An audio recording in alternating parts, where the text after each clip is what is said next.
We are here at the site, Bush Hill House, which later became known as the George Washington House and Museum. Barbados was the only place, to the end of his life, that George Washington ever visited outside of continental USA. He was a young man, 19 years old. He learned and saw things that he would never see in Virginia. One was fortifications, the scale of which he had never seen in Virginia and would never see, because Barbados at that time was extremely heavily defended. He also saw the rotation, crops being rotated.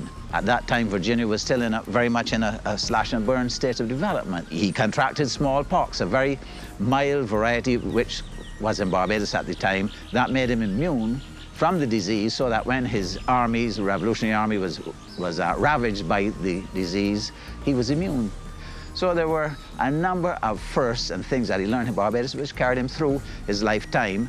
The downstairs, as we look at it here now, has the identical footprint as it had when they were here. When George came to Barbados, he came from a backward seaboard colony, Virginia, to the most highly developed and richest British colony in the New World. And young Washington, when he came here, was introduced to Captain Petrie, the commander of James Fort here. And this is where he got his first introduction to things military, truly military.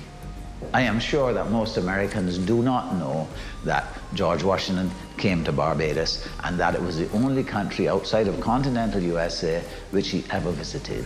People say to us, you know, why Washington American? Why are you commemorating an American here? This is not to do with an American, this is to do with the modern day world. And George set by example the fact that you could revolt against all the provinces and countries in the New World could revolt against their colonial masters and win those revolutions and have their independent nations.